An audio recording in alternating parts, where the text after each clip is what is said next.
नमस्कार। खबरें हमेशा मायूसी से भरी हुई हों ये जरूरी तो नहीं, इसीलिए खून खराबे, हादसे, अपहरण और तमाम तरह की नेगेटिव न्यूज के बीच हम आपके लिए देश भर से वो चुनिंदा खबरें लेकर आते हैं जिन्हें देखकर आप भी गर्व से कह उठते हैं, जय हो।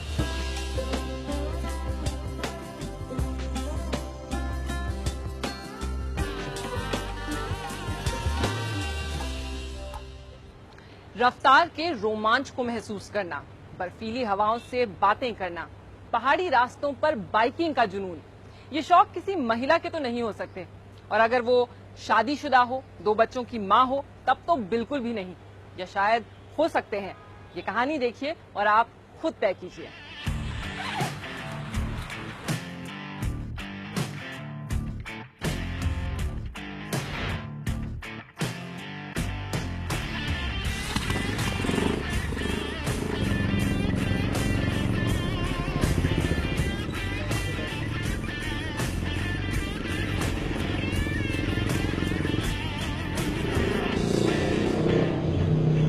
बाइकिंग इज समथिंग जो मेरे को नाम लेते ही मेरे चेहरे पे स्माइल आ जाती है, जो एक जिंदगी जीने का मेरे को एक रीजन मिल जाता है।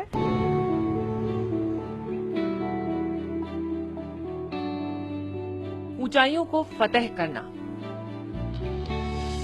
बर्फीली हवाओं का सामना करना, पल पल रोमांच का एहसास करना, ये पल्लवी का शौक ही नहीं, जुनून भी है।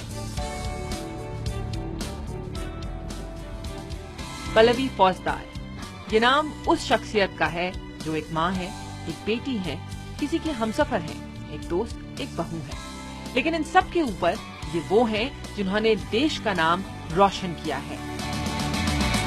ये वो हैं जिन्होंने 8 सबसे ऊंचे हिमालयन पासेस को बाइक से पार करने का कारनामा दिखाया है। ये वो हैं जिन्होंने देश की सभी महिलाओं को कुछ कर दिखाने की प्रेरणा दी है। बाइकिंग का सिलसिला ये एक लगाव से शुरू हुआ और धीरे धीरे करके जुनून में बदल गया। मेरे को कुछ अलग हटके करना था। Then I came into adventure biking. मैंने शुरुआत करी, पहाड़ों पर जाते थे एंड उसमें भी जो ऑफ रूट ट्रैक्स होते थे, जो नॉर्मल रोड्स नहीं होकर, वो मेरे को ज्यादा अट्रैक्ट करते थे अपनी तरफ। पल्लवी को बचपन से ही बाइक से एक अजीब सा लगाव था। पिता के साथ बाइक पर बैठकर आते जाते धीरे धीरे ये लगाव एक जुनून में बदल गया। इनके पापा के पास बाइक थी, तो जब चलाते थे तो बच्चों को, जैसे ये टंकी पे बिठा ली, एक बच्चे को, 3 भाई बहन हैं ये, तो एक को मैंने गोद में लिया, एक बीच में बिठाया, इस तरह से हम लोग जाते थे। तो ये बहुत छोटी थी, तभी इसको लगता था हैंडल पकड़ लिया, मैं चलाऊंगी पापा, मैं चलाऊंगी, ऐसे करती थी। और थोड़ी बड़ी हुई, इसका छोटा भाई और ये दोनों बाइक ले जाते थे। पहले तो ऐसे ही पैदल चला लेते ये लोग, फिर थोड़े बड़े हुए तो बाइक चलाना शुरू कर दिया इन्होंने। जब हमें पता चला तो हमको बहुत अच्छा लगा कि हमारे बच्चों ने इतनी जल्दी चलाना सीख लिया। लेकिन शादी के बाद रफ्तार के इस रोमांच को कुछ सालों के लिए थमना पड़ा। अब पल्लवी 2 बेटों की माँ थी, उनके परिवार को उनकी जरूरत थी। इस दौरान उनकी बाइकिंग करियर में 7 से 8 साल का फासला आ गया। मैं जो करना चाहती थी उसके लिए लोगों ने रोका। मेरे पेरेंट्स सपोर्ट कर रहे थे, बट लोगों ने इवन शादी से पहले भी कि आप बेटी से बाइक चलवाते हो, आपको शादी नहीं करनी क्या? बिकॉज बेटी अगर है तो सबसे पहला सवाल लोगों के दिमाग में आता है शादी। तो यही होता था कि क्या आपको इसकी शादी नहीं करनी है? आप बाइक ही क्यों देते हो उसको चलाने के लिए, कुछ और चलाने दो। चलो, पुराने पीढ़ी के लोग अगर इस तरह की बातें करें तो हम समझ सकते हैं कि जनरेशन गैप है, लेकिन सेम जनरेशन में भी अगर आपको इस तरह के सवाल आपके सामने आ जाए, लाइक योर फ्रेंड्स, तो अगर ऐसे बोलने लग जाए कि यार क्या कर रही हो तुम और क्यों कर रही हो, और इवन आफ्टर, मतलब बच्चों के बाद में, शादी के बाद में, तो मेरी फीमेल फ्रेंड्स हैं वो हमेशा यही कहती है, शादी के बाद तो यार अपने बच्चों को देखो, घर देखो, ये सब क्या करना है। एक आम हिंदुस्तानी लड़की की तरह पल्लवी को भी समाज के इस उदासीन रवैये का सामना करना पड़ा, जहां ये उम्मीद की जाती है कि एक लड़की सिर्फ घर संभाले, अपने सपनों को पीछे छोड़ हमेशा अपने परिवार को ही आगे रखे। मेरा जो गैप आया था उसमें मेरे को यही लगा कि ये रोजमर्रा की घर के एंड इसकी लाइफ में जीते जीते मेरे को लगने लगा कि मैं खुद कहाँ रह गई हूँ। I was a mother of kids, I was a wife of somebody, किसी की बहू, किसी के कुछ, मैं सिर्फ ये रिश्ते मेरे बनकर रह गए थे। लेकिन एक्चुअल में मैं पल्लवी कहाँ थी? बहुत सी ऐसी लेडीज थी जिन्होंने जो ये सोच मानकर बैठी हुई थी कि शादी के बाद बस यही जिंदगी होती है, अपनी खुद की जिंदगी कुछ नहीं होती है। तो ऐसा कुछ नहीं है। आप अपने आप से शुरू तो करिए। सपने ना देखने की ना सपने पूरे करने की कोई उम्र नहीं होती है। सबसे पहले तो रोक जो लगाते हैं ये समाज जो लगाता है, उससे पहले हम अपने आप को खुद रोकते हैं। जो बेड़ियां हम लगा लेते हैं अपने पैरों में कि नहीं अब हम नहीं कर सकते। अगर आप ठानिए तो बाकी सब तो जुड़ते चले ही जाते हैं। एग्जाम्पल है मेरे सामने मेरी फैमिली, मेरे हस्बैंड। कभी हस्बैंड को वाइफ का रोल करना पड़ता है, कभी वाइफ को हस्बैंड का देखना पड़ता है। तो जब हस्बैंड बाहर होता है घर से तो लेडी जो है वो हस्बैंड का रोल करती है कई जगहों में, कई मायनों में। और इसी तरह से जब इस तरीके के प्रोफेशन में आजकल के ज़माने में जिस तरह से चल रहा है, लेडीज़ घर से बाहर निकल रही हैं, वर्क कर रही हैं, प्लस इस तरीके की हॉबीज़ और इस तरीके के इंटरेस्ट भी दिखा रही हैं, जहाँ पे एडवेंचर स्पोर्ट्स में नाम बना रही हैं आज की डेट में। तो ऐसी कंडीशन में हस्बैंड्स भी उनका रोल अब अदा करने लगे हैं। तो बेसिकली ये एक उदाहरण है जिसमें हम दोनों सिनर्जी में रह के ये काम करते हैं। परिवार का साथ मिला तो जैसे पल्लवी के सपनों को एक नई उड़ान मिल गई और फिर धीरे धीरे पल्लवी की गाड़ी ने ऐसी रफ्तार पकड़ी कि वो तमाम रिकॉर्ड्स अपने नाम करती चली गई। पल्लवी 5000 मीटर की ऊंचाई वाले 8 पासेस को बाइक पर पार करने वाली दुनिया की पहली मोटरसाइकिलिस्ट हैं।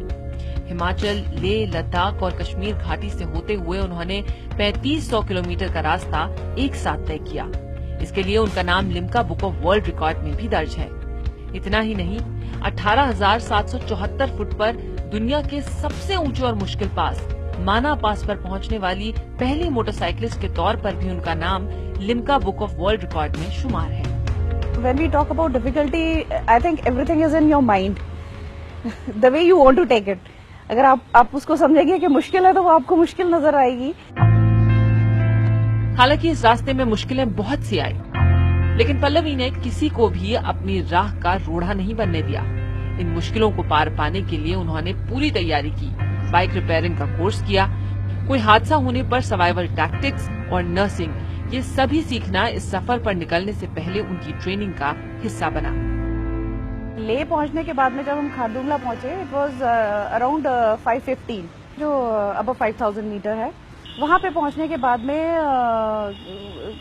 7 एवलांचेस बैक टू बैक आए और उसमें हम लोग 5 घंटे के लिए फंस गए थे। वहां पे बोला जाता है कि आधे घंटे से ज्यादा रुकने नहीं दिया जाता, बिकॉज हाइपोथर्मिया होने के चांसेस होते हैं। बस वहां पे भी किसी न किसी तरह से बचाया ईश्वर ने। ये हादसे तो पल्लवी की हिम्मत नहीं तोड़ पाए, लेकिन मीलों दूर तक अकेले सफर तय करने वाली पल्लवी की सुरक्षा उनके परिवार के लिए हमेशा चिंता का सबब रहा। देखिए, सबसे पहले तो जब हम कहीं बाहर और वो भी अकेले निकलने की सोचते हैं तो सबसे पहले जो दिमाग में आता है सेफ्टी। आर वी सेफ अगर हम अकेले जा रहे हैं? क्योंकि इतने केसेस सुनने को मिलते हैं। एंड सबसे पहले फैमिली का भी वही सवाल आता है कि नहीं अकेले जाना है। बट मैं अपने एक्सपीरियंस से बताऊंगी, जितना हम लोग घर में बैठकर डरते हैं इतना ज्यादा अनसेफ नहीं है इंडिया। आप बाहर निकलिए, बहुत सारे लोग आपकी रिस्पेक्ट करते हैं एंड हेल्प करते हैं। जरा सी भी कोई चीज हो जाए, एक नहीं आपको 10 लोग हेल्प करने वाले मिल जाते हैं। आज भी वो टाइम है एंड लोगों के अंदर वो इंसानियत बाकी है। एक बाइकर होने के साथ पल्लवी एक फैशन डिजाइनर और रेकी हीलर भी हैं। जेम थेरेपी में उनकी दिलचस्पी उन्हें ज्वेलरी डिजाइनिंग की तरफ लेकर आई। हालांकि उनका असली जुनून एक ही है और वो है रफ्तार। रोकने वाले बहुत मिलते हैं और रोकते भी हैं कोशिशें। ये तय आपको करना है कि रुकना है या उनको पार करके जाना है। ये पल्लवी जैसी हिम्मती महिलाएं ही हैं जो इस उम्मीद को बनाए हुए हैं कि एक दिन जरूर आएगा जब पुरुष और महिलाएं हर मायने में बराबर होंगी। दीवारें ऊंची हैं, गलियां हैं तंग, लंबी डगर है पर हिम्मत है संग। पाँव में छाले हैं, सांसें बुलंद, लड़ने चली हूँ आजादी की जंग। बेखौफ आजाद है जीना मुझे, बेखौफ आजाद है लड़ना मुझे।